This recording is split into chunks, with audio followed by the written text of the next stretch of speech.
Arthur Miller Society session at the 2021 American Literature Association Conference. I'm David Palmer, the current president of the Miller Society, and I will be the session's moderator. This session is being recorded today, June 11th, on Zoom. The recording will include the audience discussion and will be posted to the American Literature Association website during the conference in Boston from July 7th to 11th, and then to a new YouTube channel the ALA is planning to launch later in the summer. Let me thank Sue Abinson for hosting this Zoom session through the institutional account at Rhode Island College, where she is a professor of theater in the English department. We have 3 papers in this session, which together will take 45 minutes to an hour to present. That will be followed by an audience discussion. The total time allowed for sessions at this conference is 80 minutes, and we will run this recording session right through without taking time for a break. Please mute your Zoom feed while the papers are being presented. We will hold off on questions until all the papers have been given, and then open the discussion to questions on all 3 presentations. Please remember to unmute yourself if you wish to speak during the discussion. I believe our group is sufficiently small that we do not need to wait to be formally recognized before speaking during the discussion. If you would like to offer a question or comment, simply speak up as you would in a seminar. You will be featured automatically on the Zoom screen so that people can respond. Let me begin by introducing our speakers. The first paper is from Olfa Gandouz. It's entitled Imperialism, Italian Identity, and Otherness in a View from the Bridge. Olfa is currently a visiting assistant professor of English literature and culture at the College of Sciences and Humanities in Al Kharja, Saudi Arabia, and a permanent assistant professor at the University of Monastir in Tunisia. She received her doctorate from the Faculty of Arts and Humanities at Sousse in Tunisia, with a dissertation entitled Female Oscillation Between Idealization and Debasement in Selected Plays of Eugene O'Neill and Tennessee Williams. She is published on gender theory, multiculturalism, and American theater in a variety of international journals, as well as having edited literature journals based in Canada, Romania, and Algeria. She is a member of the Laboratory on Approaches to Discourse at the Faculty of Arts and Humanities at Sfakhous, Tunisia. Our second paper, A View from the Pod, Launching the Arthur Miller Podcast, is being given by the podcast's 2 founders and hosts, Ciarán Linster and Ambika Singh. Ambika is based in Jaipur, India. She has taught English literature and communication studies for more than a decade, and also has overseen content management at educational institutes and book companies, where she has a special interest in using drama and literature to enhance English communication skills and emotional intelligence for students pursuing professional courses. She received her doctorate from the Department of Humanities and Social Sciences at Malavia National Institute of Technology in Jaipur in February 2019, with a dissertation on Arthur Miller's exploration in his late plays of individual and social paralysis in America. She is published on Miller, both in American and in European journals. Her current research interests include American theater, feminism, race studies, trauma, and critical gerontology. Ciarán lives in Dublin. He received his doctorate from the University of Seville in 2019 with a dissertation entitled Postmodernism, or the Changed Logic of Late Arthur Miller. He has presented papers in 4 European countries on various aspects of American studies and written theater and book reviews. He is currently working on an annotated student edition of Miller's The Last Yankee, which will be published by Bloomsbury Methuen. He teaches at University College Dublin and Trinity College Dublin, where he has lectured on Brian Friel, Harold Pinter, and Lorraine Hansberry. In addition, he recently was named the Global Relations Editor at U.S. Studies Online. The third paper, Arthur Miller's Bedtime Stories, is by Steve Marino, who needs no introduction to anyone who is active in Miller studies. Steve teaches at St. Francis College in Brooklyn, is the founding editor of the Arthur Miller Journal. His work on Miller has appeared in many journals and essay collections. He is the author of A Language Study of Arthur Miller's Plays, The Poetic and the Colloquial, and the editor of the Methuen Critical Student Edition of Miller's A View from the Bridge. His book, Essential Criticism, Arthur Miller's Death of a Salesman and the Crucible, was published in fall 2015 by Palgrave Macmillan. His essay collection, Arthur Miller's Century, Essays Celebrating the 100th Birthday of America's Great Playwright, was published in 2017 by Cambridge Scholars Publishing. And he co-edited Arthur Miller for the 21st Century, Contemporary Views of His Writings and Ideas, which was published by Palgrave Macmillan in February of last year. With that, let me turn things over to Olfa, who will start us off with her paper on A View from the Bridge. So Olfa, it's over to you. Thank you so much for your efforts and for your acceptance to organize this valuable online event. I hope that my screen is visible for you. Yeah, Can you see my screen? So my presentation is entitled Imperialism, Otherness, and Italian-American Identity in Arthur Miller's A View from the Bridge. I start with an introduction. Before starting with the Italian characters' long journey from the Mediterranean to the Atlantic shores, it's pertinent to define travel literature and to highlight the intersection between post-colonial studies and travel narratives.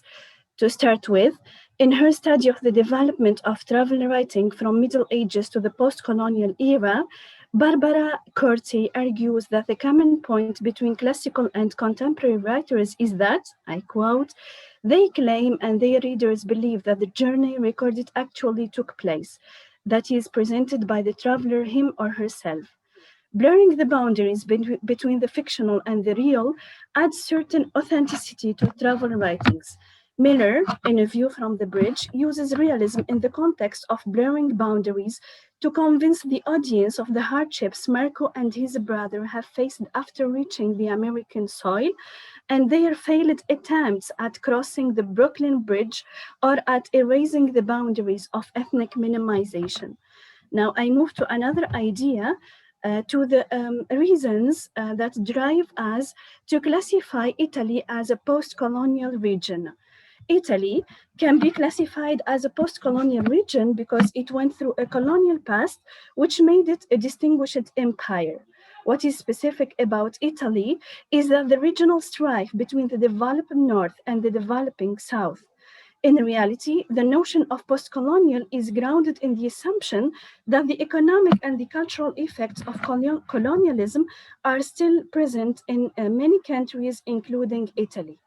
Post-colonialism is applicable to the Italian context because Italy is divided into an affluent north and an agrarian south, which went through a long history of denigration. It is claimed that Northerners define, I quote, Southern culture as vulgar, chaotic, devious, and to a degree criminal, end quote. The negative connotations related to South Italy are fine examples of the post-colonial discourse on racial, ethnic, and regional inferiority. Now I move to a historical framework about the Italian immigration into the United States. The first half of the 20th century was a remarkable period within the Italian-American history because it witnessed the movement of reconstruction of Italian culture. Put differently, Italian immigrants established certain independence as they started building their churches and going beyond the stereotypes of their Irish competitors in the United States. At the beginning of the 20th century, the Italian community succeeded at building a niche within the American fabric, and it struggled to preserve its distinguished national roots. Members of the third generation are totally different from their ancestors as they haven't mastered the Italian linguistic repertoire, and they have learned about Italy through storytelling. It is the case of Catherine in View, who is ignorant about her native roots, and she learns about Italy from Rodolfo, who has just crossed the Mediterranean Ocean and he is in search for a better chance in the United States. The theme of otherness will be further explored through a textual analysis of the play. So I move from this theoretical and historical frameworks into a textual analysis of the play. I want to start with giving short synopsis about our play. The play deals with the hardships Marco and his brother have faced after reaching the American soil and their failed attempts at crossing the Brooklyn Bridge or at erasing the boundaries of ethnic minimization. A closer look from the Brooklyn Bridge will change the brothers' attitudes towards America as they become disillusioned with the American dream and they embrace a less romantic view of this country and a more nostalgic view regarding Italy. I move to a textual analysis of this play, and I want to start with echoes of travel literature in a view. The echoes of travel literature are manifested through the characterization of Marco, whose name recalls the famous Italian traveler Marco Polo. Marco Polo is a founding voice in Western travel writing, and his route through Middle East and China represents a historic ground zero for footsteps narratives. It's not a coincidence that Miller's illegal immigrant is named Marco. He shares with Polo the same qualities of loyalty to the native land and to the family, patience, and the spirit of adventure. In a view, Marco is lured by the American dream of material success and of improving his family's financial situation. In his first appearance on stage, he talks to Eddie about the possibility of owning a house. I quote, "I see, it's a small house, but soon maybe we have our own house." End quote. His utterance is punctuated with the use of dramatic irony because the audience is aware of the difficulty of achieving dreams. His brother reveals, I quote, "Sometimes they build a house, or if they fix the bridge, Marco is a mason and I bring him the cement. In harvest time, we work in the fields if there is work, anything," end quote. Marco is clearly leading a miserable life and he decided to cross the Mediterranean shores for the sake of improving his appalling conditions. Accordingly, Marco goes through moments of self-hatred. This self-denigration is inseparable from Italian national identity. Self-denigration crystallizes through the use of animal imagery. I quote, "The horses in our town are skinnier than goats." The horses and the goats have a symbolic dimension as they stand for social inequality and the gap between the aristocratic ruling class and and the working class society, whose members are treated as scapegoats of the system. Despite the fact of being overwhelmed with feelings of self-hatred, Marco is also ambivalently attached to his native land, and he is proud of his native origins, Italian origins. His attachment to the motherland is made conspicuous through his commitment to his family. In an emotional utterance, he informs his cousins about his wife. I quote, "She feeds them from her own mouth. I tell you the truth. If I stay there, they will never grow up. They eat the sunshine." The sunshine stands for the inner light of Marco's wife, who strives to protect her sons in the absence of the father. The image of the warm mother and her devotion to her children can be associated with Mother Italy that has long suffered to protect her own citizens. Loyalty to the land and to the family is one major quality of the Italian citizen. It is the case of Marco, who is obsessed with providing his children with material and psychological care. The Italian characters are classified into two categories: the legal immigrants who came during the first half of the 20th century, and the illegal immigrants who have just crossed the ocean and are seeking for employment. The common point between the Italian and the Italian American characters is self fragmentation. Now I move to another type of characters. I move to the acculturated Eddie. Eddie has a fragmented self because he vacillates between accepting Rodolfo and Marco, and he reports them to the Immigration Bureau. He oscillates between remembering the trauma of immigration and repeating the same scenario of intolerance. From a post-colonial perspective, his contradictory attitudes can be considered as the outcome of the post-colonial discourse, discourse of power. Post-colonial, from a Saadian perspective, cultural and intellectual life are usually nourished and sustained by the circulation of ideas, and whether it takes the form of acknowledged or unconscious or creative borrowing, or wholesale appropriation, the movement of ideas and theories from one place to both effect and life, usefully enabling condition of intellectual activity. This can be applicable to Eddie. Eddie's unconscious side is influenced by American stereotypes of Italian immigrants. I move to another equally important idea, the idea of the return to the roots.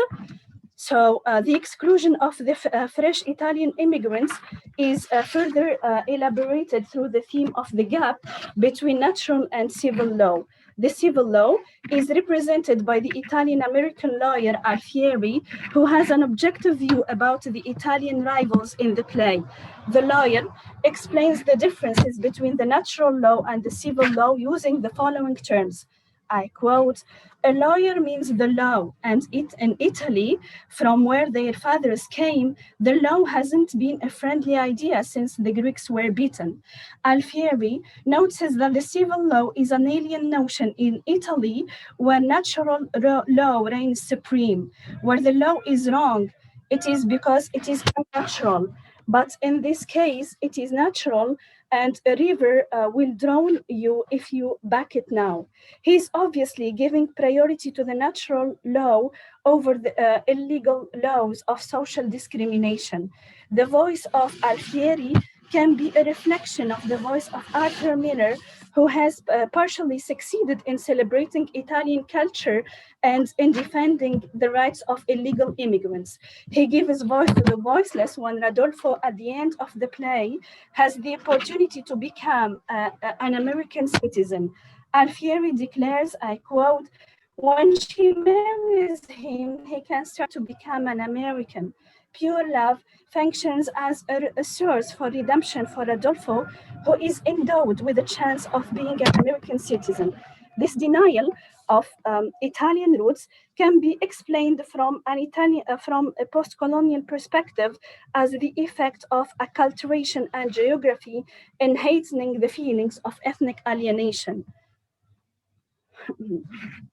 Eddie's upbringing in Brooklyn has influenced his way of thinking and has distanced him from his native culture. Eddie is condemned as being faulty for his intolerant attitudes throughout the play and for being responsible for his own tragic fall. Yet, he is one of the memorable characters for Alfieri and for the audience because he is a committed person who is devoted to his job and to his family. His otherness remains one of the devastating effects of post-colonial discourse. Now I move to the major findings for this presentation.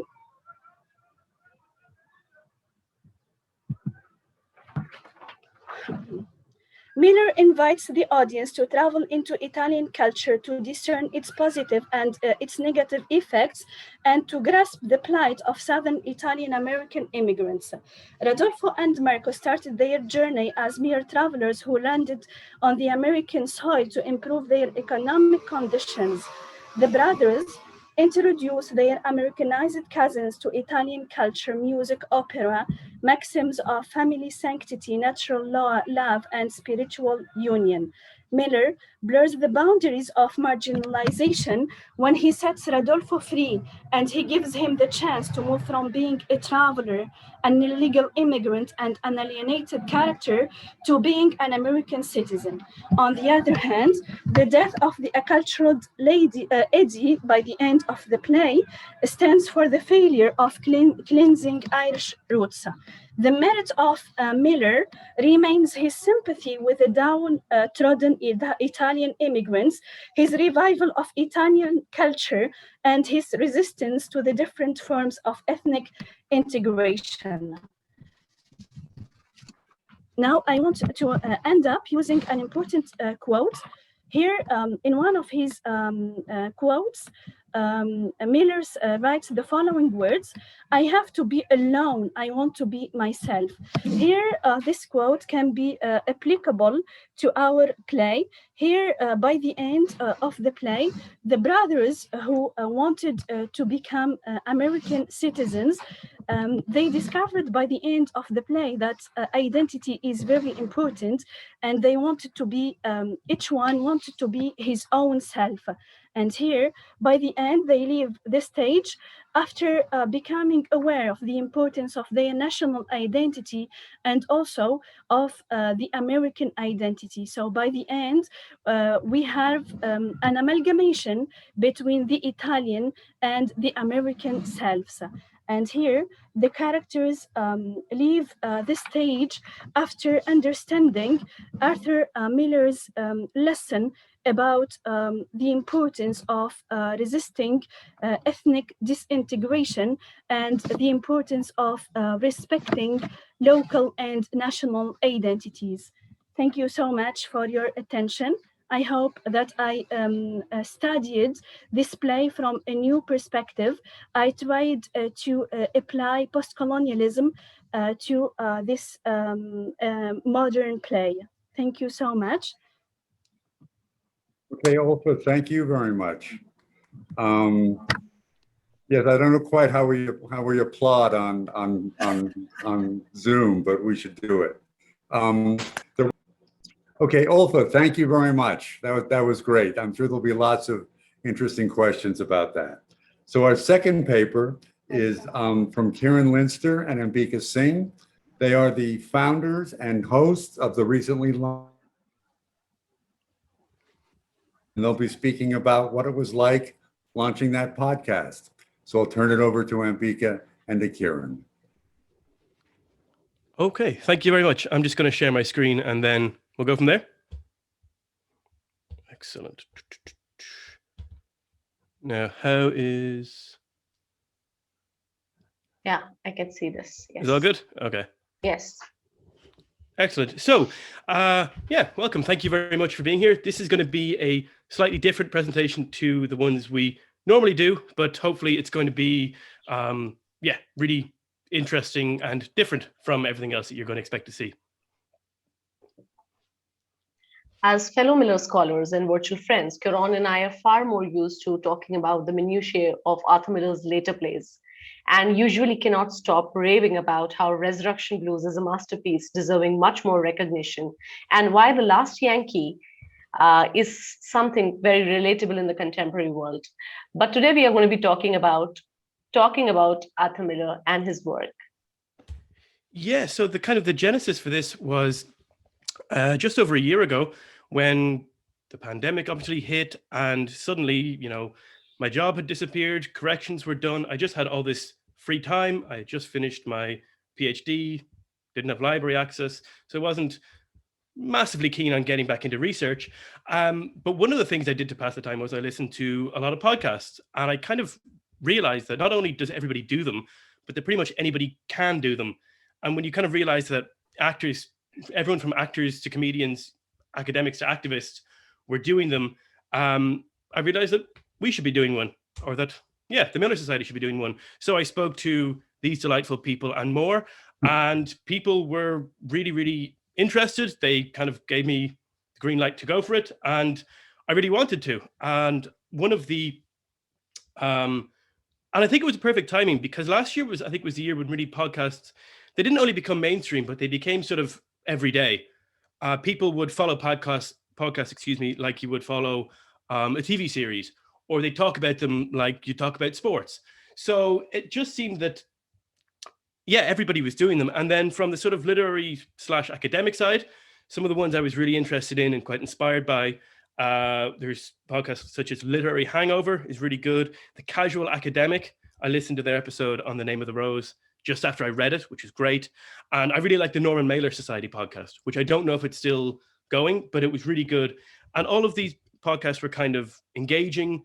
They were casual, they were interesting, and they didn't have that depth or weight of academic work. So especially when I was doing my PhD, and I'm sure I'm not the only one, I wanted something stimulating, but not something that's going to be as heavy as academic work.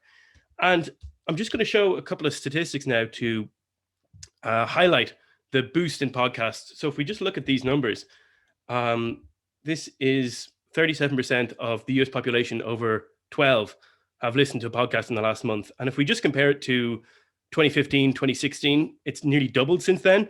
And so, I mean, I don't know, I'm sure that doesn't sound like or feel like too far away for anybody. So this is a really, really rapid change, and it's happened, just so comprehensively. And if we sort of drill into those statistics a little bit, we can see that roughly 20% of, again, US population over 12 have listened to 2/3/4/5/6 to 10 podcasts in the last week. So there is a big market, and it is very diverse. People want to listen to lots of different podcasts. And just to kind of give, again, just another example of the popularity, podcastinsights.com report that there are roughly 2 million podcasts with, in total, 48 million episodes. So that's just a massive amount of, I mean, it's just a huge number, sort of whatever way you slice it. And the reason I kind of started to think about Miller in this way is that, and this isn't entirely accurate, but I think it's gesturing towards it. I kind of, in my head, he's one of those writers like Gore Vidal, James Baldwin, Mailer himself, who sort of they were great writers, but they also intervened in public affairs and public life. Miller, obviously not to the same extent as those three. He didn't have that flair for self-promotion or rhetoric or soundbite, or in the case of Mailer, rampant drunken thuggery. But he was a highly engaged author. He contributed to a lot of newspapers and magazines, especially from the 1980s onwards. He was on TV relatively regularly. And I'm going to make a big claim, could be incorrect, but I'm almost certain he's the only major American playwright that's been interviewed by a former deputy leader of the UK Labour Party, a feat which was accomplished with his 1998 interview with Roy Hattersley in The Guardian, which is actually a great profile, I think, for anyone starting into Miller studies. In the meantime, I, a Miller scholar based in Jaipur, India, completely unaware of Ciarán and his amazing Miller scholarship and his innovative podcast plans, was at a loose end too, but for reasons quite different from those cited by Ciarán just now. Just before the pandemic struck, I had been getting used to a new tenure track position at a large university in a new city far away from home, and to a long distance marriage, hoping every day that my spouse would join me. But before that could be managed and I could have my happily ever after, COVID-19 exposed my vulnerabilities and the intense need to be with my family. I quit my job and experienced anxiety and sadness like I have never known before. I craved inspiration every day to begin a new project, some kind of a Miller paper, collaborate with some academic, but I felt completely blank. In between moving houses and bemoaning the loss of job stability during difficult times, I received a message from Professor Ramon Espejo Romero, a senior Miller scholar based in Spain, who also happened to supervise Leinster's doctoral thesis. Professor Espejo felt Leinster and I should get together and we should be in touch for and collaborate on some project maybe. And because he saw a similarity between my work and Ciarán's, because we were both young scholars doing Miller's later plays. So Ciarán and I got in touch in the most non-academic way possible via Facebook. We were both that rare beast, as Ciarán always says. We were both doing Miller's late plays. So once we got in touch, it felt quite natural because we had a lot of things to talk about. When I got to know about the podcast, my first reaction was jealousy. I felt a strong jealousy, and then I was immediately begging to be a part of it.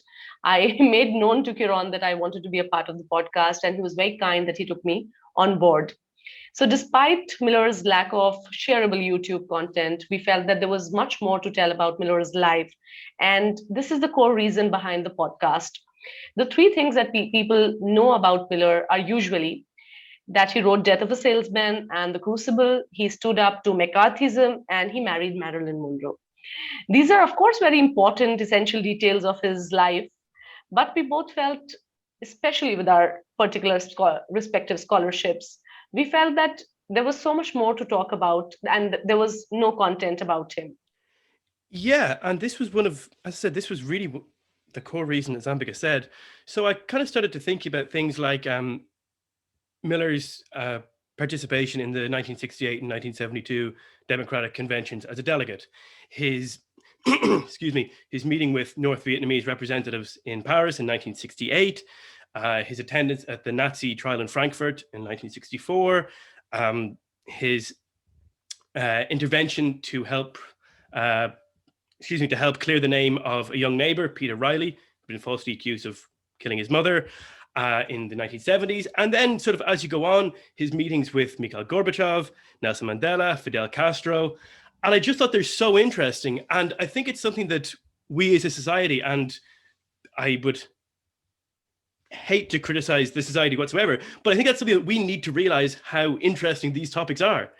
And I always have the experience of telling people, academics or just other people, about these things, and they can't believe it. They kind of say, oh, I thought Miller was just the guy who wrote the moralistic plays about the American dream in the 1950s. So I think we have to sort of find a way to tell these stories, because a playwright going to meet people like Castro, Mandela, and Gorbachev is kind of quite astonishing now. I think we need to recognize that, because I just think they're so fascinating. So once we had our team, our topic, we had the go-ahead, we had to get to the slightly less enjoyable point, I think, from both of our point of view, which was technology. We had to get our host website, Buzzsprout, which is actually a very, very good website, very user-friendly, to get the right microphone, and we had to get the appropriate theme music. Luckily, there's a huge amount of royalty-free music on studio.youtube.com. And I got most of this information off the website Reddit, on their podcast forum, where you can kind of pretty much get any information you want. And then the editing program I used was one called Audacity, and Ambika is going to talk about that, but this is just sort of what it looks like. And you start off with these wide shots of the audio, and then you can kind of narrow in and just delete the chunks as you will. It's actually kind of quite easy to get used to as you go. Sorry, Ambika, over to you. Ciarán and I have a separate recording for our intro and outros. When we record the episode with the guest, we send the guest questions, and then if they have objections with anything, they can get back to us. If they want something else to be added, we give them complete freedom when it comes to the content of the podcast. But for our outro and intro, we have separate recordings, and that's when we get very chatty with each other. We discuss about who can be the next guest, and we have our own options. So that is a lot of back and forth, which takes place away from that particular episode that we are doing. And we keep basic interests and what's going on, and important Miller anniversaries in mind when we are deciding our list of guests. These slides will give some idea of what the process looks like for editing. Editing is, I think, Ciarán's main pain, and it's quite good. It looks easy when you're listening to a podcast episode, but after the recording, there is a lot of work that Ciarán takes care of. It's quite odd at first. He says that it's very strange at first to edit, but one gets used to it. Ciarán did a small college radio thing at undergraduate level, so that really helps him, and that saves me a lot of pain because he's good at editing. He uses a particular software called Audacity for doing this, And what he can do, he can always drop people's loudness, which we are not able to do in real life. So that works quite fine. What he really finds very painful is to listen to his own voice on repeat. And I'm very glad that he saves me all of that trouble. Oh, it's absolutely my pleasure. Sorry, I just jumped ahead a little bit there with the slides, but I'll get back to our first episode, which was with the wonderful Sue Abbottson, who is here with us today. And we released it on October 17th, 2020, which would have been Arthur Miller's 105th birthday, excuse me. And obviously the key information about Sue here is that she's an acclaimed Miller scholar, ukulele player, and a fan of Liverpool Football Club. And this was Ambika's main challenge. Yeah, so when you are recording an episode, it's not as simple as like just sending an invitation and inviting people and recording the episode. There can be also other challenges. There can be challenges like internet, finding a stable internet connection, because there should not be any lag, there should not be any interruption when you are recording. And also, if you live with family, it can be a problem. You need a completely isolated spot which has no other distraction or noise. I could not, unfortunately, be a part of the first episode. For instance, the first time Ciarán and I spoke, like it was just before Professor Ebbetson's recording, and I zoomed out a couple of times. That made Ciarán particularly nervous about us recording together. While my internet connection was working quite fine for my Zoom classes and my video calls with friends, I suddenly realized that for recording international Zoom calls where there has to be no disturbance, I needed to get a more stable internet connection for my home. I quickly looked for stable alternatives at that point, and I got a router fixed, and so far so good. We have been able to record a couple of episodes, and we have never had a problem again with internet. Sometimes working in different time zones also can be a challenge, because while Ciarán and I living in Ireland and India respectively, we are closer in terms of our time. Like Ciarán is just a few hours behind Indian time. But like, say, we are talking to somebody who is talking from Pacific Standard Time, so that would be a lot of challenge to fix a time. But usually by talking, by a little back and forth via email, we are able to come to a time like we are doing right now that is suitable for everyone and not particularly painful for anybody. Sometimes we're both thinking about, how glad we are that all of this has happened, because if there was no pandemic, Ciarán and I would never meet, for instance, and perhaps we would not be having conferences like this or recordings like this. So even though the last 18 months have been very painful for a lot of people across the world, for a lot of our family members and friends, this normalization of instantaneous intercontinental communication has been a real positive, and we hopefully will continue beyond the pandemic as well. From then on, we have co-hosted the episodes, as you can see here on the screen. And we have been able to record around 5 episodes now, and we are looking forward to more. We have planned them, and we have hopefully achieved a good range of tone and topic. And we did not want it to be particularly academic. So in terms of who we call to our episodes and what do we talk about, we like to keep a wide range, and we do not want to make it strictly academic, because this content has to be suitable for anyone who is a Miller fan and is not an academic. So we call theater practitioners, we call professors, we call academics in general. So we, like, for instance, in this episode where we spoke to Professor Jen Balakia from Ken University. We spoke about what kind of methodology she uses while she's teaching Miller plays to her students. And in another episode where we called Jeff Elliott and Julia Rodriguez Elliott from A Noise Within, which is a theater group based in Pasadena, California, we spoke about their online reading of The Price. So it's been a very interesting journey so far. Yeah, and then that was our 2020 recordings. And then in 2021, or this year, should I say, we started with Dr. Kate Edgerton, and we spoke about the Misfits. And that was something I really wanted to do. It was a 60th anniversary of the film. And we wanted to kind of look at the film, the short story, and the personal stuff that's happening around it. Because the personal stuff, Miller and Monroe's collapsing scenery of a marriage, all the gambling and drinking and dying that effectively went on set, is really interesting. But we wanted to have a look at the film and see, okay, what's there and what's really interesting about it. So while, to some people, maybe the way Monty Clift comes in and out of the phone booth in his opening shot might not be as interesting as John Huston falling asleep in his chair because he'd been up all night gambling. But I think we hit a good balance. And then for episode 5, we spoke to Jane Dominic about women in the plays of Arthur Miller. And that was a great episode as well. I really enjoyed it because for me, it's actually something I hadn't considered a huge amount before. So I did a lot more research into that aspect of Miller and his plays. Yeah, and that was really enjoyable. For all of our future episodes, we have some plans already set. We certainly want to talk about the topics we have mentioned already, as there are undoubtedly great stories to tell. For our next episode, we are planning on discussing Miller's relationship with Tennessee Williams, who would have turned 110 this year. Again, we think it'll be really interesting to compare both the playwrights, their personalities, their plays, and their images that have been constructed in such different ways in the public domain. We can also look at their respective relationship with Elia Kazan, why Williams' plays made great films while Miller's plays didn't, and so much more.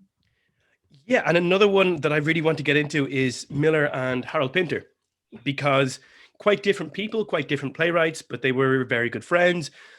Pinter influenced Miller in terms of his playwriting. And again, it's another thing that when you tell people, I find when I tell even academics this, that Pinter and Miller were friends and they sort of had this effect on each other, it's something that isn't really well known. So I think there's a lot to go into. And as well, I mean, really appropriate today with the international blend we have, but we can talk about, I think, Miller in different countries, Miller in Ireland, India, Brazil, Spain. I think there's a lot that we can tell there. So yeah, I'm kind of really looking forward to whatever we come up with. And if anybody has any suggestions, please do get in touch with us. Our email is included at the start of the slideshow. We have been thinking a lot about Miller's work, whether they have gained any special significance or relevance in the last 18 months. And we can definitely see themes in All My Sons and Enemy of the People, while a play like The Archbishop's Ceiling, which is really all about what happens to people when the power is always listening, could scarcely be more perfect. Yes, I actually really I'm not sure what we can do with that, but I really want to look into that, The Archbishop's Ceiling in 2020. And another thing also, kind of circling back to our episode with Jan, and we're going to wrap up after this, is whatever is happening currently with education and whatever will happen in the future, I don't think Zoom is here to stay in some ways, but in other ways, we're probably going back to the classroom. So I think those conversations could be really interesting. And if we could have them on the podcast, yeah, I'd be absolutely delighted to. And yeah, so sorry, Ambika, go ahead, sorry. To conclude, I would like to say that the Arthur Miller Society podcast so far has been such a great journey, and we hope we continue creating interesting content for people like ourselves who feel Miller's writing career of over 70 years, his dedication and belief in a theater that could change the world, and his amazingly interesting life are all worth celebrating. Yes, absolutely. And this is where all the different places you can listen to us. And yeah, we just want to finish up by saying thank you to everyone for attending, and thank you for the Society for supporting the event and the podcast in general. So cheers. Thank you so much. Yes, well, thank you very much.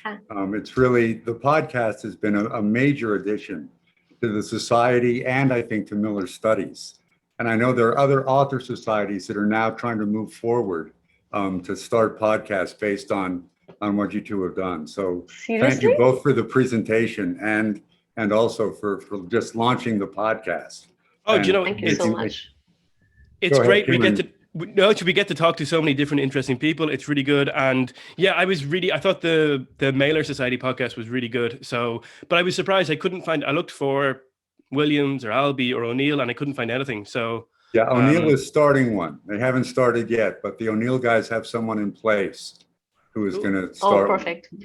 And I think there is competition on what you two have done. So, okay, let's turn now to our third paper, Steve Marino's, and clearly Steve needs no introduction to anybody who's read about Miller. And Steve's paper is entitled Arthur Miller's Bedtime Stories. Thank you, David. Before I begin, I just want to say, as the self-proclaimed old goat on this panel, it's a privilege for me to share it with Olfa, Ambika, and Ciarán. They're young scholars doing great work on Miller, and I think it really bodes well for the future of the society, because that's really been our concern, drawing in young scholars. So I'm really happy about that. So I'm going to be old school, and I'm just going to read this. So the odd title of this paper perhaps draws attention to Jane's Blanket, Arthur Miller's only children's book, which he penned in 1963, the year that Rebecca Miller was born, but is dedicated and named for his first daughter, Jane, who was 19 years old at the work's publication.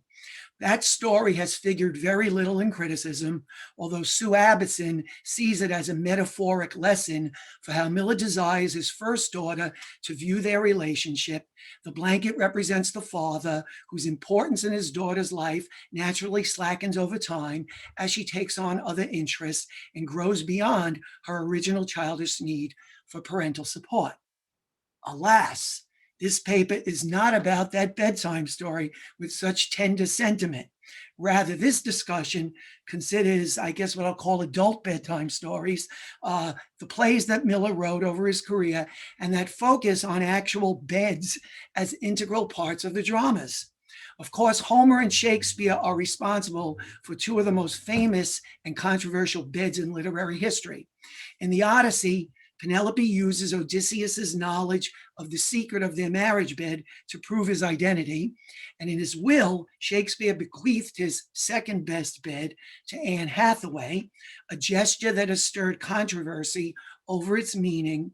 Both stories imply much about the state of the respective couples' marriages. Criticism mostly has overlooked how Arthur Miller, the American playwright who himself had 3 marriages, used the word bed in the poetic language of his text and extensively as beds as stage pieces in productions. From All My Sons to Finishing the Picture, beds are vital set pieces, and more importantly, the characters voice their significance in a particular play's action. By this, Miller, like Homer and Shakespeare, implies much about his characters' complicated relationships with each other.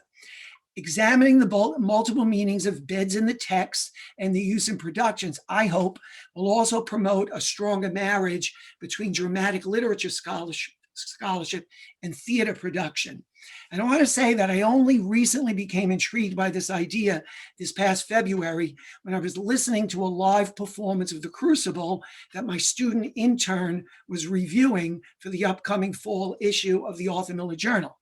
Milwaukee's First Stage offered a unique live reading adaptation that purposely staged Miller's 53 Witchcraft play as a radio drama to emphasize the power of the spoken word and experience Miller's dialogue without seeing any of the actors, unlike all the other streamed plays that we've watched during the pandemic.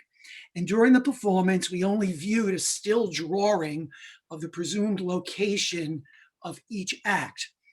And although most of Miller's work is known for live stage performances at the start of his career, he wrote plays for radio programs such as DuPont's Cavalcade of America, and those plays remained relatively ignored until the 1990s when Gerald Wheels indicated their importance in Miller's canon. And First Stage, changing The Crucible from a usual stage or Zoom production to radio format, I thought sort of paid homage to Miller's early work. Arguably, Miller's commitment to the precedence of language was undoubtedly influenced by his experience writing radio plays. And of course, he frequently emphasized the importance of theater language, and his late career quote, "It's all about the language," is essential for understanding his stance. So, as I listened to Act 1, I suddenly heard Abigail speak that sharp retort to Reverend Paris when she says to him, "Do you begrudge my bed, uncle?" It's the first time the word is used in the play. And the line just leapt out at me, and I had one of those aha moments that still amaze me. Having read or seen a play so many times, you suddenly hear a line in a way you never quite heard it before, and something that speaks to me still about the power of drama as performance.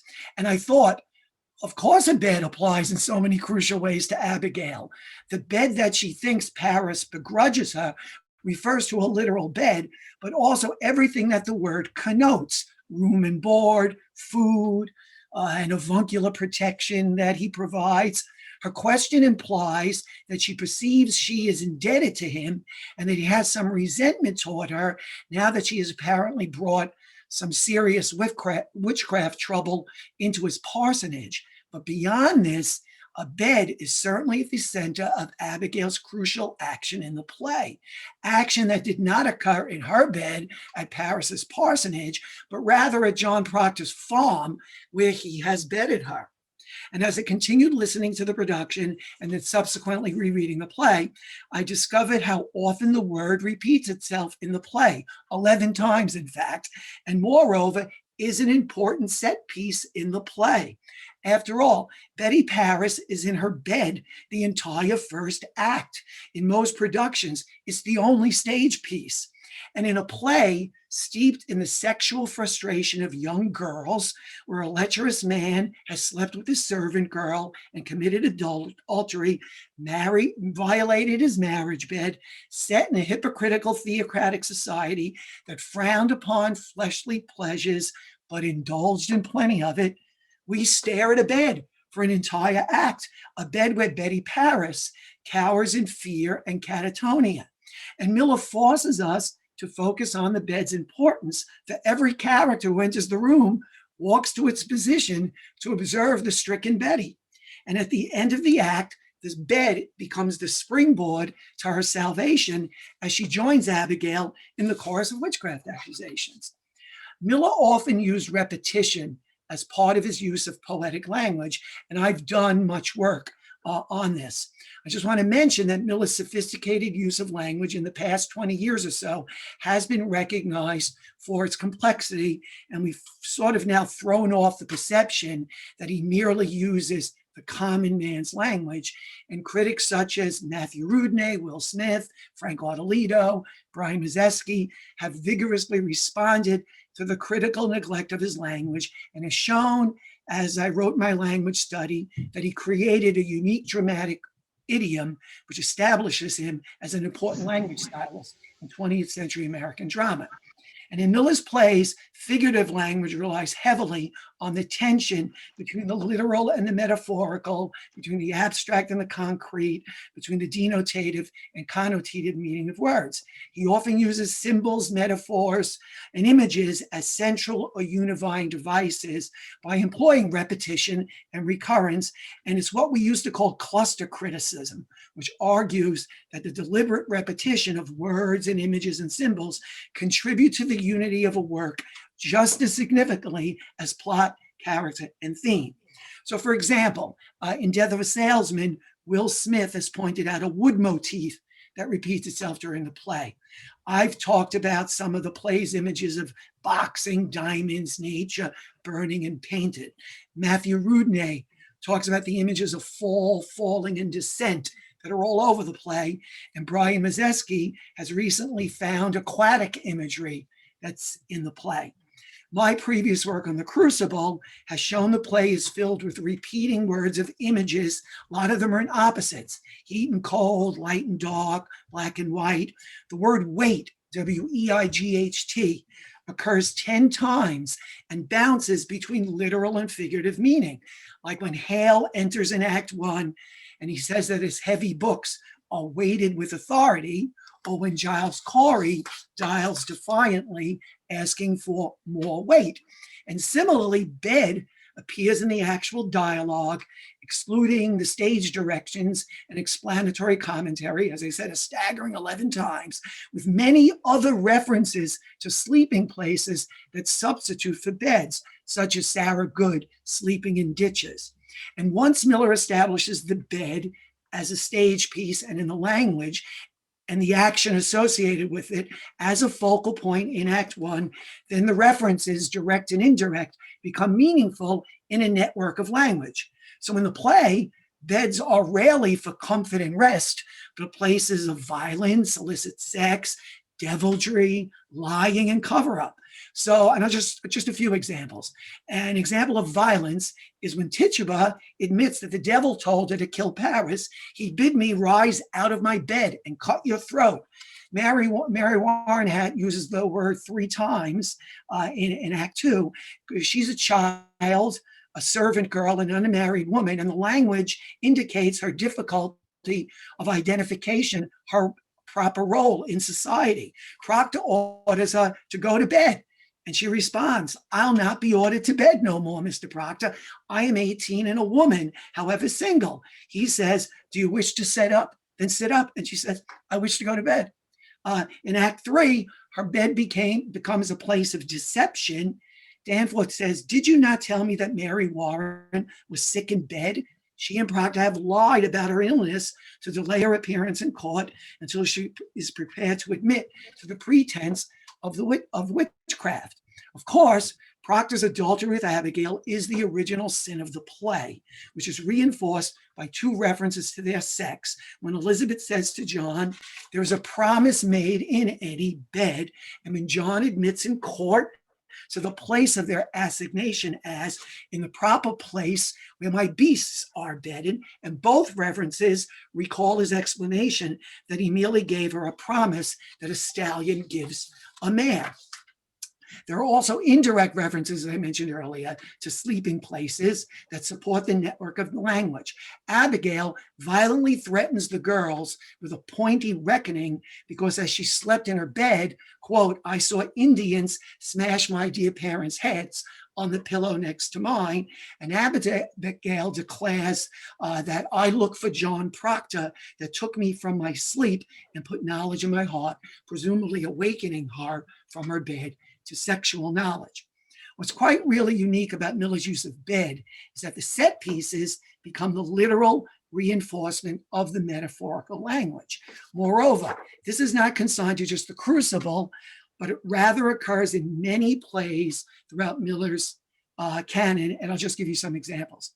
All My Son contains telling examples of offstage beds that are not only referred to, but also play crucial roles in the action. For example, at the revelation of Joe's cover-up, we hear that he's taken refuge in his sickbed, a fact that is a lie and a cover-up, a situation that is very much like Mary Warren in The Crucible. A Keller bed is associated with resistance by other characters to Chris and Anne's relationship. George Diva says to Anne, "What are you going to do? Eat his food? Sleep in his bed?" And in a climactic moment, when Kate bids Anne to leave the Keller home, she screams about Chris, "The night he gets into your bed, his heart will dry up." In Death of a Salesman, Miller's masterpiece, Joe Milzina designed the iconic set so that three beds, Willie and Linda's and Biff's and Hap's, are visible on the stage the entire time. In fact, Miller begins and ends the play with Linda, Biff, and Hap in their respective beds and Willie down in the kitchen. Act 1 ends with Linda and Willie in the bedroom. There are also unseen beds in the action of the play. Dave Singleman's hotel room, and most importantly, in the Standish Arms, Willie's hotel bedroom, where Biff discovers him with the woman, although some productions use an actual bed, as in the 1985 Hallmark Hall of Fame TV production and the 50th anniversary production, where the boxes moved around the stage. And Jane Dominic, who's done much work on Miller sets, reminded me that in the 1996 National Theater production, the designer Fran Thompson had a bed suspended above the concentric circles that served as the stage. Most importantly, Miller contains references to beds in the language that hold significant connotative meaning. A bed in Salesman, as in other plays, is less for sleep and more for sex, infidelity, promiscuity, reverie, hallucination, emotional illness. A few examples.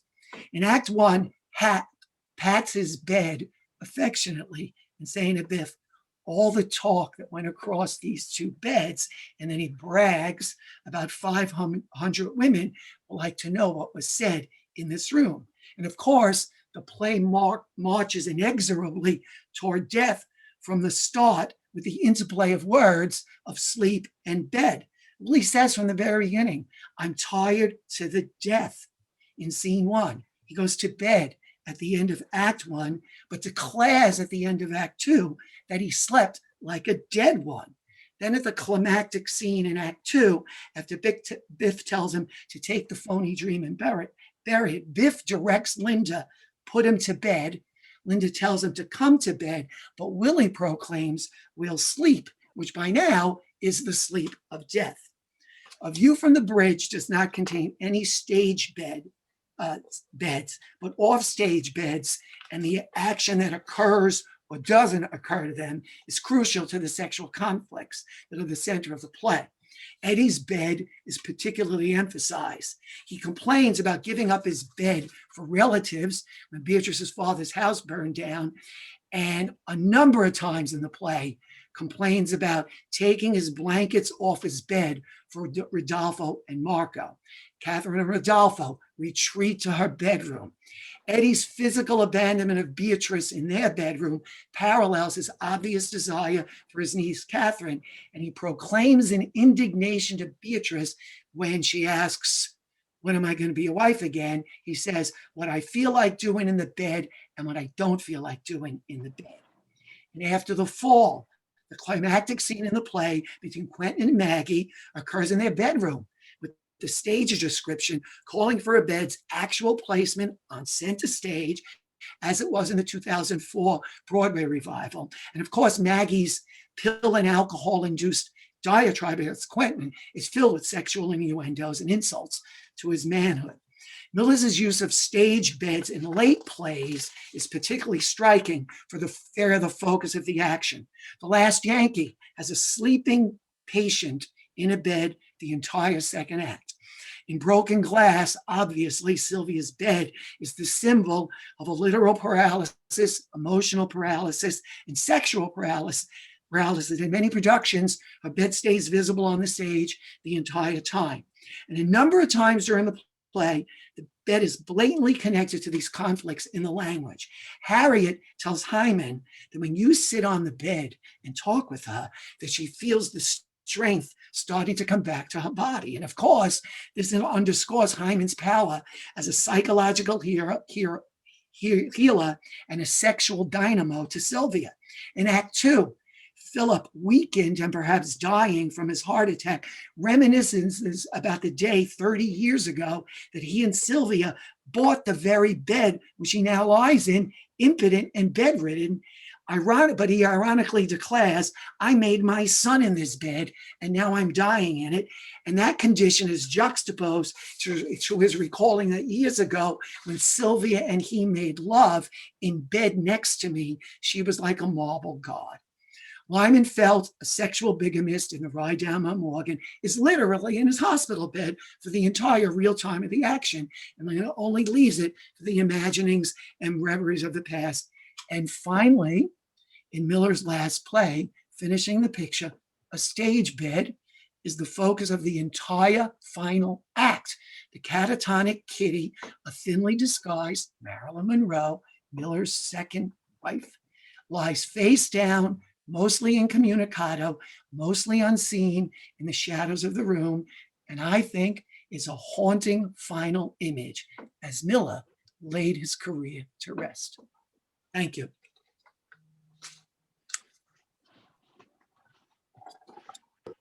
Unmute myself here. Thanks, Steve. Welcome. That's an interesting set of ideas to trace through there. So I think we've got at least 10 minutes left in the session for any questions or comments that people have. Is there anyone who would like to start on any of the papers? Josh has his hand up. Go ahead. I'm sorry, Sue. I said Josh has his hand up. Go ahead, Josh. Just speak, I think. Oh, okay. Sorry. Well, Steve you're fresh in my mind, so I'll start with you. Now, I'm sure you can trace the image of the bed and the language of the bed throughout so many of his plays. But I'm an advocate of Incident at Vichy presently. So I just want to pitch that play to you, because one of the most striking symbolic moments is when the old Jew's sack of feathers gets thrown into the air. And when I think Jan was talking to Miller about that, he said that those represented the refugees' bedding, their last property. Okay, good, yeah. There is a use of bed in that play too. I skipped it for time. LeBeau says about his family had the opportunity to leave the atrocities that were coming, and they were all packed and ready to go. But his mother refused to abandon her furniture. And he said, I'm here because of a brass bed and some fourth grade.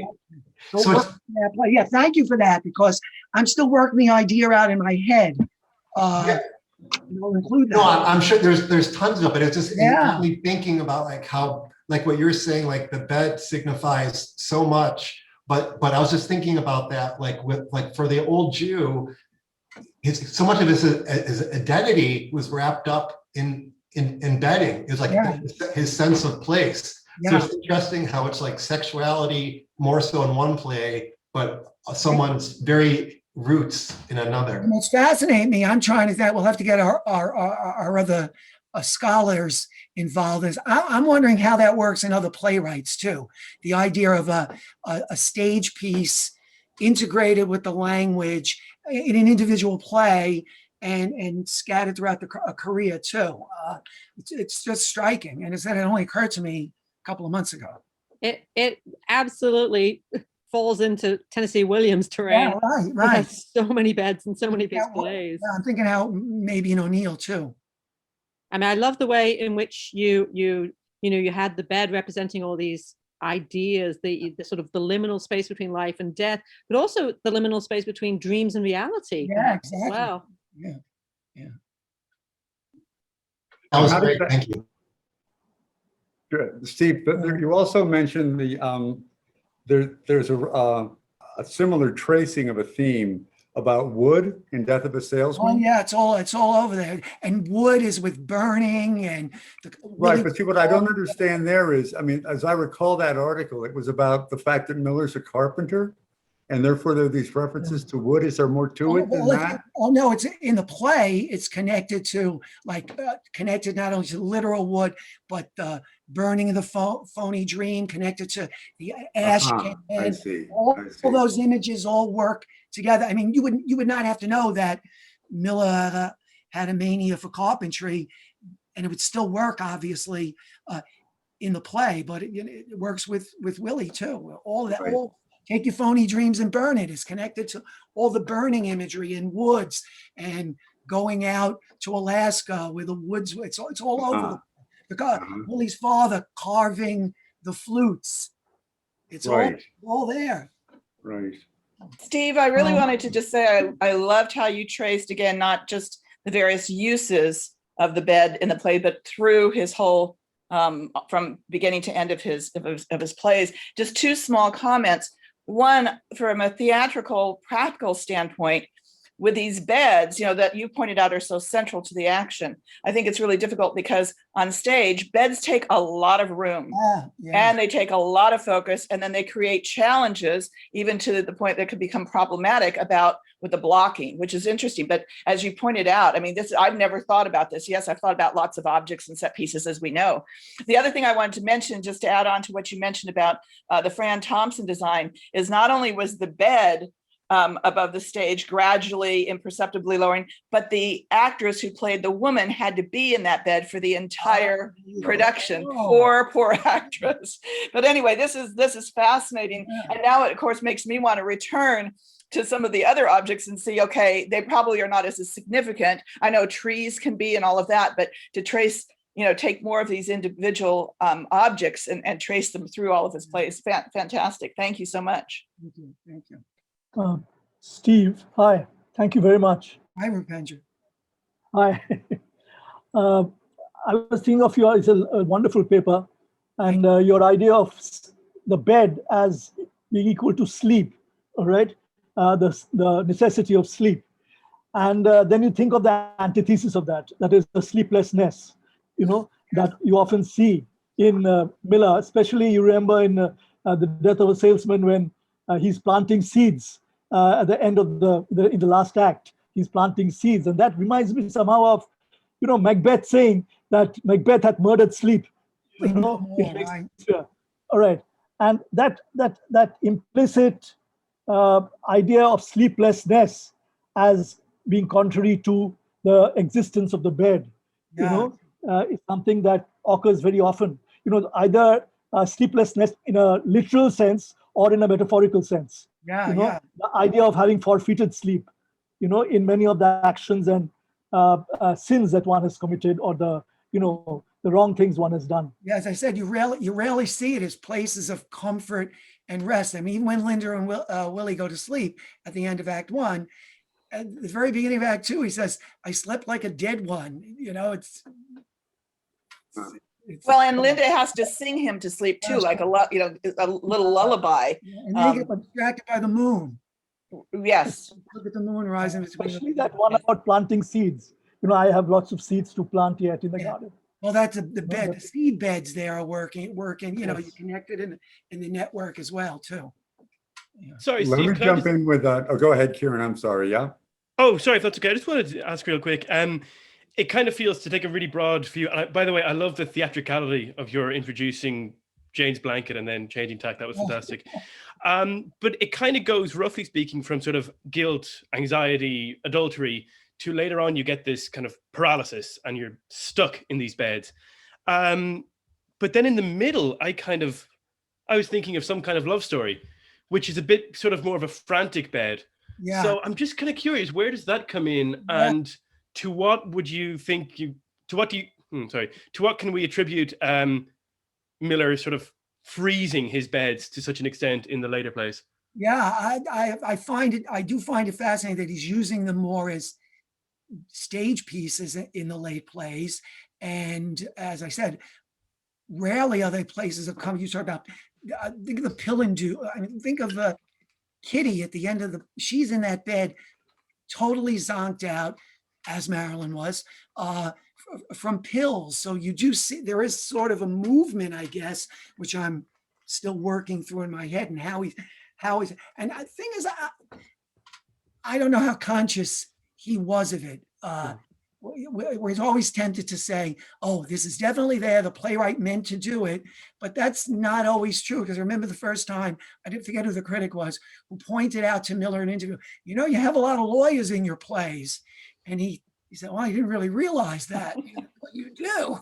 So I'm wondering, I mean, a bed's an important set piece when you're writing domestic dramas too, but important action takes place and doesn't take place in the his plays, certainly. And you're right, there are all those works of the 80s that have to look at those one acts too, where they are sort of important.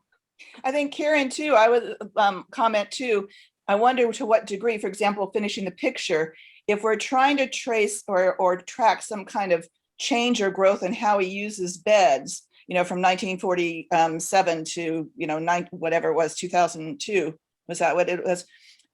When did he start the drafts of the play? Because finishing the picture, for example, unless I'm wrong, he started decades before.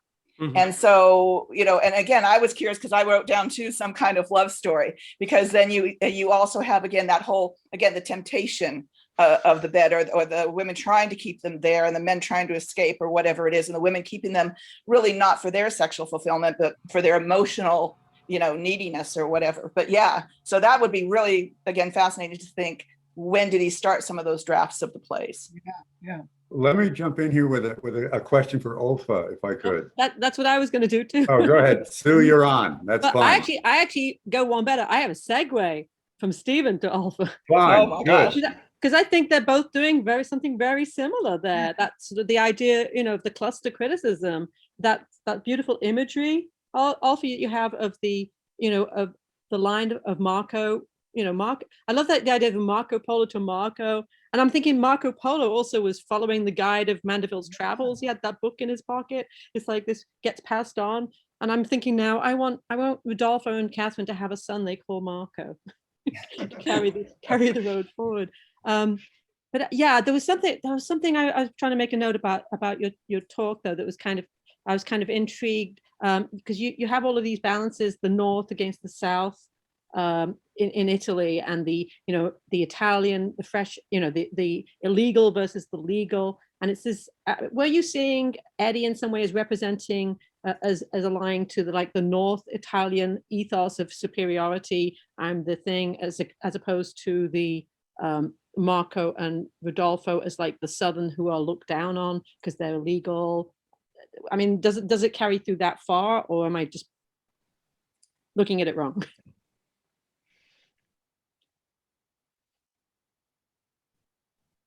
I'm not hearing anything, Olfa. Muted, I think. You might have your mute on, Olfa.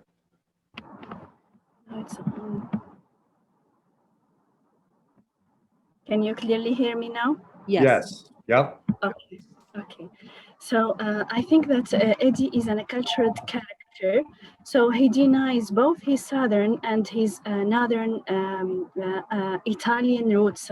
He does not care about Italian roots, and he has a certain superiority. Yes, he believes that he is an American character. He denies all his ethnic roots. So it's not a question of belonging to the South or the North. It is rather a matter of belonging to the mainstream culture. Right, I see, because Rodolfo and Marco know who they are, which is why they ultimately are stronger Yes. characters. Yes, yes, and by the end, they understood that identity is based on an amalgamation between what is Italian and what is American. But I consider Eddie as a tragic character because he does not succeed at creating a reconciliation. He denies all the Italian roots, and he feels that he does not belong to Italy. He is an American citizen. That's it. I agree with you. I think you make a powerful argument there, which is why that final speech of Alfieri's always troubles me, where he says he admired him because he was a man who knew himself purely, something along those lines. What Right, do it you, didn't did you have settle, something doesn't on settle for Alfieri's half. speech? I think he says he made himself wholly known. Yeah, that's it. Yes, that's it. Yes, thank you. By the way, I want to create a link between my presentation and Dr. Stefan's presentation. I think that the image of the bed can be used to study the theme of identity. It has a thematic function. Yes, I believe that this is the You want to link say some between more our about that, Olfa? presentations. Can you, is that firm enough in your mind that you can say some more about that idea? Yes, maybe the bed is a reference to a warmth, to the mother Italy. The bed is also a sign of the pure love and the meeting between the Italian and the American selves.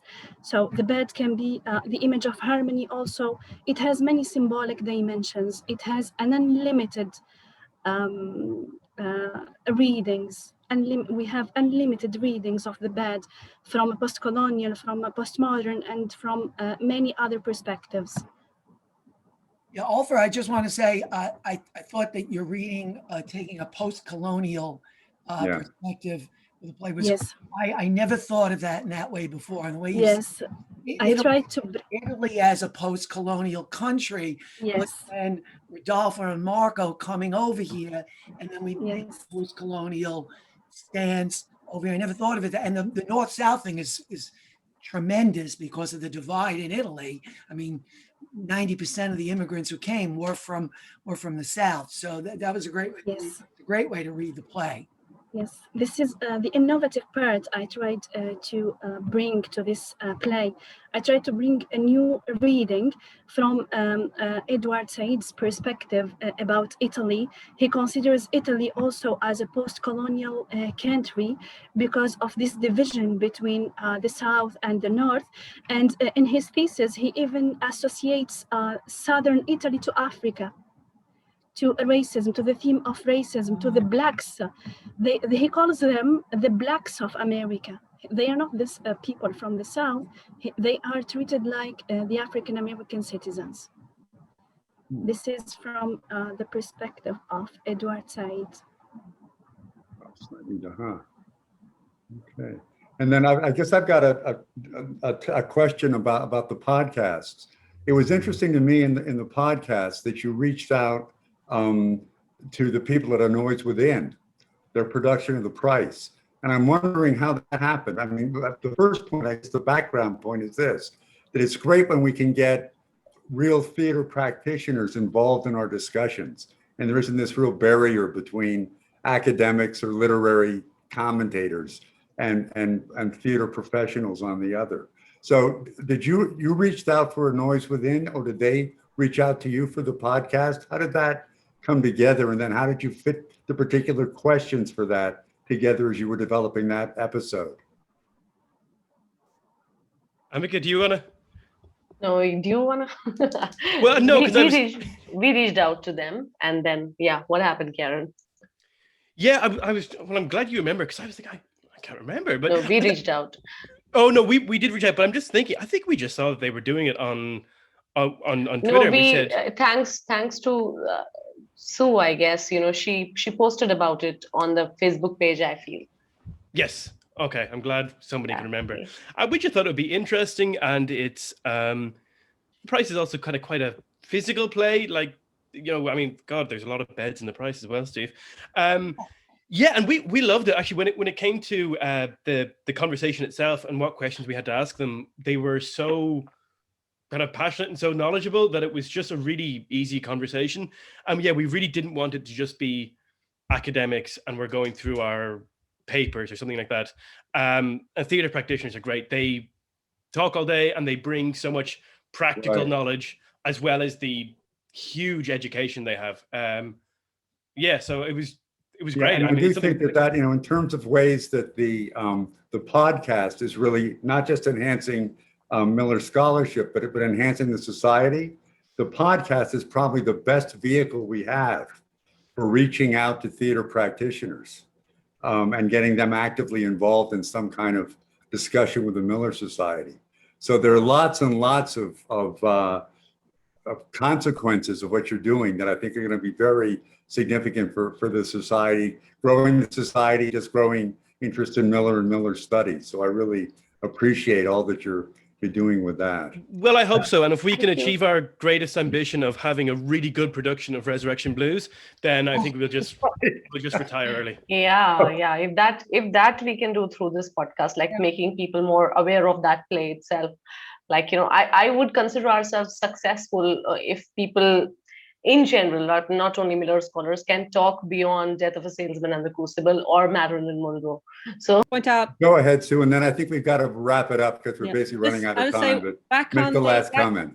Sorry, back during the centenary of Miller, I think I was president of the society at the time. So I actually wrote to a bunch of theaters just across America, and sort of drawing attention to the fact that it was going to be Miller's centenary, and how about putting on a Miller play next year? Wouldn't that be great? And I was actually stunned at how many wrote back to me and had personal relationships with Miller or Miller's work, and were really kind of, some of them were like, oh, wow, yeah, we'll definitely have to do something about that. So I think there are a lot of the theater people out there who probably would jump at the chance to do a podcast. Yes. Okay. Yeah. No, we hope so. And sorry. Go ahead, Ciarán. Yeah. No, I was just going to say we hope so. And once live theater starts happening again, I don't know what it's like in the States. Once live theater starts happening again, hopefully there's going to be a lot more opportunities for that. Sure. Well, that's a very good thought to end with. And I'm afraid we're now out of time. So thank you all very much. Thank you. For presenting papers. Thank you all for joining in. And this will be posted on the American Literature Association website during their conference, July 7th to 11th. Okay, thank you all very much. Have a very good afternoon. Thank you, David.